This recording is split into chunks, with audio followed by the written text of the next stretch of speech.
The Atlanta Compromise, Booker T. Washington's famous speech at the 1895 Cotton States Exposition, was regarded as a sellout by some Negro intellectuals, but as a brilliant program for progress by most whites. Either way, it made the educator into a celebrity overnight. Roger M. Williams, Time magazine bureau chief in Atlanta. The Cotton States and International Exposition opened in Atlanta on a bright September day in 1895, the city's premier event since the close of the Civil War.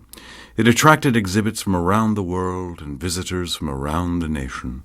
It was a colorful exhibition and a glorious tribute to Atlanta's rise from the ruins of war, and one part of it, a speech by Booker T. Washington, has achieved historical immortality.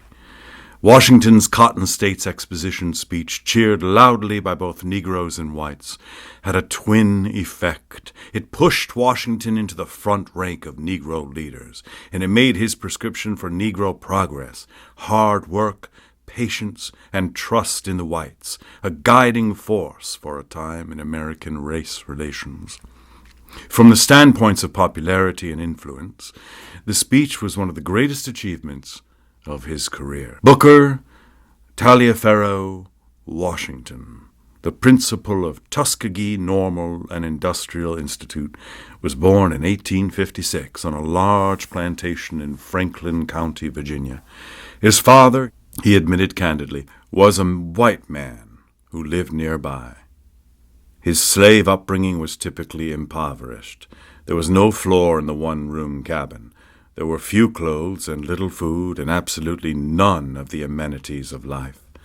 After emancipation, Washington's mother took the children to West Virginia.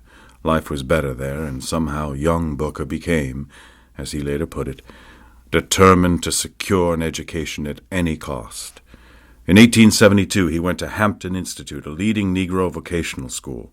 He arrived with 50 cents in his pocket and immediately fell to dusting and sweeping a recitation room to prove his fitness to be enrolled. Washington was a fine pupil. Hampton stressed a practical education for a practical life, and he became imbued with that philosophy. In 1881, the Hampton Principal's recommendation secured Booker T. Washington, age 25, the top position at the newly formed Negro Institute at Tuskegee, Alabama. Tuskegee under Washington became world famous and financially secure. At his death in 1915, the school had over 100 buildings and an endowment of nearly $2 million. Its academic emphasis was vocational, but for Washington, soon developed his Hampton-bred philosophy into a near crusade for a practical education. "The education of the people of my race," he wrote, "should be directed at the greatest proportion of the mental strength of the masses he brought to bear upon the everyday, practical things of life, upon something that is needed to be done and something which they will be permitted to do in the community in which they reside."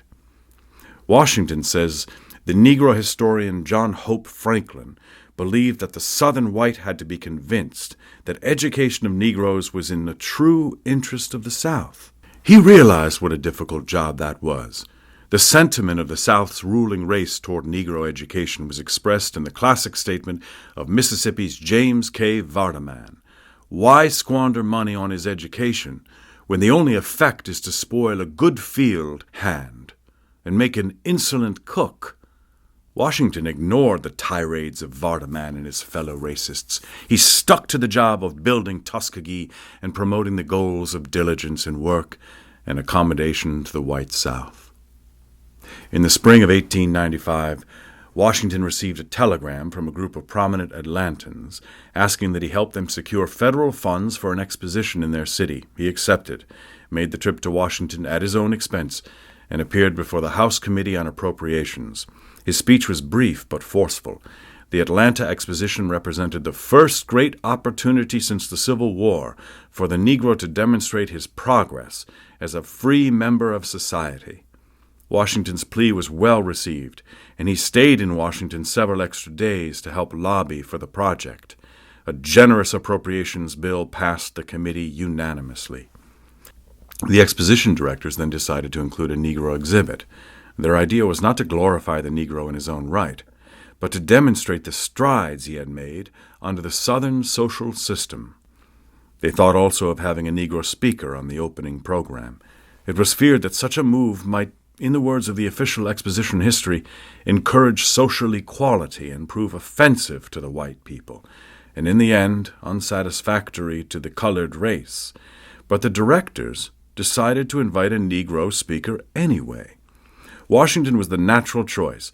Not only had he helped sell the project to the House committee, he was a fine speaker, quite well known and apparently accommodating in his views on the place of the Negro in Southern society. Washington was apprehensive about accepting an invitation to speak before such a group. No Negro had addressed Southern whites on an occasion of national importance. 5 years later, in Up From Slavery, Washington recalled his concern. It was only a few years before that time that any white man in the audience might have claimed me as his slave, and it was easily possible that some of my former owners might be present to hear me speak. He accepted, however, and was gratified to receive no directions or even hints from Exposition officials as to what he should say in his speech. He had his own ideas on that score. I was determined from the first, he later wrote in the story of my life and work, not to say anything that would give undue offense to the South and thus prevent it from honoring another Negro in the future. And at the same time I was equally determined to be true to the North and to the interests of my own race. On the way to the Tuskegee train depot, he encountered a white farmer who told him, "Washington, you have spoken with success before Northern white audiences and before Negroes in the South. But in Atlanta, you will have to speak before Northern white people, Southern white people, and Negroes all together. I fear they have got you into a pretty tight place." Washington feared the same. Next morning, September 18, Washington joined the Exposition's opening day procession.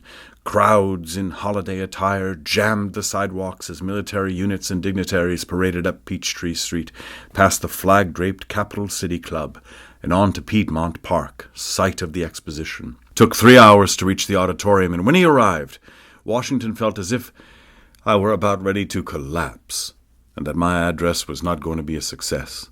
A white friend, who was general manager of the Southern Railroad and a trustee of Tuskegee, was so nervous about the speech and the reaction to it that he could not go into the building. Instead, he paced back and forth outside. But when Washington entered the hall, he heard vigorous cheers from the colored portion of the audience and faint cheers from some of the white people. Washington went straight to his subject, the role of the Negro in the South. 1/3 of the population of the South is of the Negro race, he said in his opening sentence. No enterprise seeking the material, civil, or moral welfare of this section can disregard this element of our population and reach the highest success. That could have been the prologue to a warning to Southern whites to treat the Negro as a first-class citizen. But Washington was not so inclined. He was speaking not to antagonize the whites, but as he later recalled, to cement the friendship of the races and bring about hearty cooperation between them. His audience, white and black alike, quickly became attentive as Washington chided his race for attempting in the first years of our new life to begin at the top instead of the bottom. Then he swung into the main part of his message, the need for each race to accept the other and make its home in the South. He used a parable to put the message across. A ship lost at sea near the mouth of the Amazon River sighted another vessel and signaled for water. "Cast down your bucket where you are," came the reply.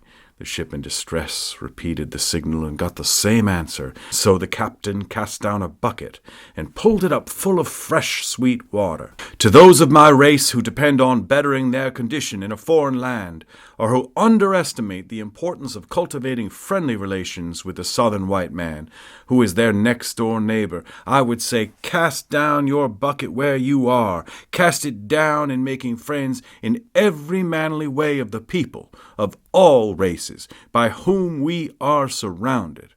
Our greatest danger is that in the great leap from slavery to freedom, we may overlook the fact that the masses of us are to live by the production of our hands, and fail to keep in mind that we shall prosper in proportion as we learn to dignify and glorify common labor and put brains and skill into the common occupations of life. A correspondent covering the speech for the New York World wrote of Washington, "The sinews stood out on his bronzed neck, and his muscular right arm swung high in the air, with a lead pencil grasped in the clinched brown fist. His voice rang out clear and true, and he paused impressively as he made each point. Within 10 minutes the multitude was in an uproar of enthusiasm. Handkerchiefs were waved, canes were flourished, hats were tossed in the air. The fairest women of Georgia stood up and cheered. It was as if the orator had bewitched them." Then Washington thrust his hand into the air and exclaimed. The audience greeted this declaration by rising to its feet with a burst of applause. Tears welled in the eyes of many Negro listeners, and some of them wept unashamedly. Washington, startled, as he must have been by the response, remained impassive. When the tumult subsided, he cautioned whites that they must not expect overmuch, making clear that Negroes would not expect overmuch either. Now, it sounded like social surrender, but Washington added that no race that has anything to contribute to the markets of the world is long in any degree ostracized. As cheers resounded through the hall, former Governor Bullock rushed across the platform to shake and reshake the speaker's hand. Other dignitaries followed and extended their congratulations. The crowds, pressing in on Washington for a better look, became so insistent he had trouble getting out of the building. Other dignitaries followed and extended their congratulations. The crowds, pressing in on Washington for a better look, became so insistent he had trouble getting out of the building. And the following morning, when he went for a walk in downtown Atlanta, he was repeatedly surrounded by people of both races who wanted to talk to and shake hands with the man who had delivered the wonderful speech. The Atlanta Constitution called the speech brilliant, an event in the history of the race. Constitution editor Clark Howell cabled a New York newspaper that it was one of the most notable speeches, both as to character and the warmth of its reception, ever delivered to a Southern audience. The address was a revelation. The whole speech is a platform upon which blacks and whites can stand with full justice to each other. The Boston Transcript noted that the speech seems to have dwarfed all other proceedings and the Exposition itself. The sensation that it has caused in the press has never been equaled. Negro newspapers were hardly less enchanted. The Richmond Planet called the speech a magnificent effort that places Washington in the forefront of the representatives of our race in this country. Calm, dispassionate, logical, winning, it captivated the vast assemblage who heard it and caused a re-echoing sound of approval around the nation. Washington rhapsodized the planet, performed with an ease that was magnetic and a grace that was divine. Lavish praise was not confined to the South. In the North, where the old abolitionist, radical Republican spirit was spent, and where businessmen wanted a stable South in which to invest, the reaction was one of gratitude. Editorialized the New York Tribune, "Today, when men think of American freedom, they can do no better than to think of Booker T. Washington's oration at Atlanta." The Tribune was confusing Washington's program with true freedom for the Negro, but the vast majority of Northerners were in no mood to quibble. A small but vocal group, however, was not at all enthusiastic about Washington's speech. The group was, for the most part, composed of white liberals and Negro intellectuals, and its spokesman was William Edward Bookhart Du Bois. W.E.B. Du Bois was many things Booker T. Washington was not. Intellectual, cuttingly brilliant, arrogant, he and his talented tenth, the well-educated Negroes he hoped would lead the race to equality with the whites, acknowledged the necessity for efforts by the Negro at self-improvement, but they rejected Washington's strong implication that for the sake of Southern harmony, the Negro should give up, as Du Bois put it, first, political power, second, insistence on civil rights, and third, higher education of Negro youth. Wrote Du Bois of the Atlanta Exposition address, "It startled the nation to hear a Negro advocate such a program after many decades of bitter complaint. It startled and won the applause of the South. It interested and won the admiration of the North. And after a confused murmur of protest, it silenced, if it did not convert, the Negroes themselves. Du Bois saw in Washington essentially the leader not of one race but of two, a compromiser between the South, the North, and the Negro. Washington's program, he charged, practically accepts the alleged inferiority of the Negro races and preaches a gospel of work and money to such an extent as apparently almost completely to overshadow the higher aims of life. To Du Bois, this was not only betraying the race, it was betraying the class. He gave Washington's speech a name that has endured to this day, the Atlanta Compromise. Today, in the age of the Negro Revolution, the speech is considered by most civil rights activists as a sellout, a classic example of refined Uncle Tomism, portraying the Negro as deferential to the point of obsequiousness and is willing to live indefinitely in the white man's shadow. The judgment is unduly harsh, for Washington did not advocate the everlasting abandonment of the Negro's political and social rights. These would come later, he said, after the Negro had proved himself worthy through diligent effort. It can be argued that his approach was right for his time, and that a more aggressive one would have resulted in failure and perhaps bloodshed.